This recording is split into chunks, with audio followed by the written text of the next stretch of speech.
બંગાળના મુર્શિદાબાદને ન્યાયનો ઇંતજાર.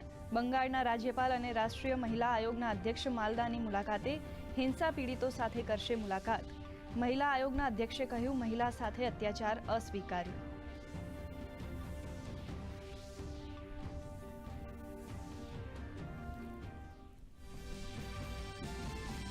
ભગવદ્ ગીતા અને નાટ્યશાસ્ત્ર યુનેસ્કોના મેમરી ઓફ ધ વર્લ્ડ રજિસ્ટરમાં સામેલ. પ્રધાનમંત્રી નરેન્દ્ર મોદીએ કહ્યું, દરેક ભારતીય માટે આ ગર્વની ક્ષણ.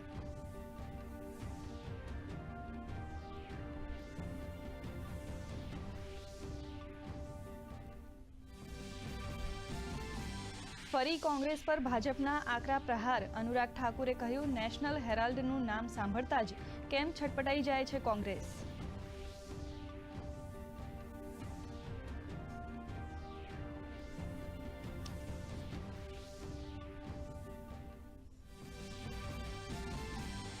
અમેરિકામાં ઝડપાયો પંજાબ આતંકી હુમલાનો માસ્ટરમાઇન્ડ હરપ્રીત સિંહ. અમેરિકામાં ગેરકાયદે રહેતા આતંકી હરપ્રીત સિંહનો 2 આતંકી સંગઠનો સાથે હતો સંબંધ.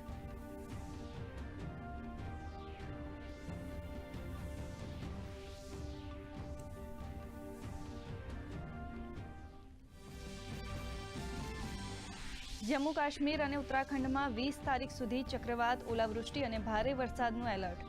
એસડીઆરએફે સાવધાની રાખવા માટેની આપી સલાહ. સમગ્ર ઉત્તર પશ્ચિમ ભારતમાં આજથી હવામાન બદલાય તેવી શક્યતાઓ.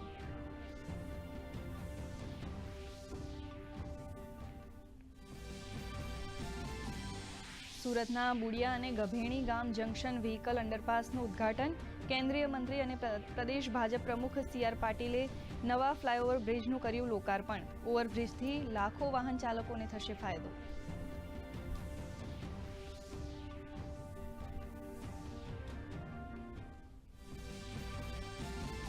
અને યુક્રેન સાથે વાતચીત બાદ હવે 24 એપ્રિલે ખનીજ કરાર પર હસ્તાક્ષર કરશે રાષ્ટ્રપતિ ટ્રમ્પ. ડોનાલ્ડ ટ્રમ્પે કહ્યું, ટેરિફ મામલે ચીન સાથે પણ થઈ શકે છે સારી ડીલ. તો ટેરિફ મામલે ટ્રમ્પ અને ઇટલીના પીએમ વચ્ચે થઈ મુલાકાત.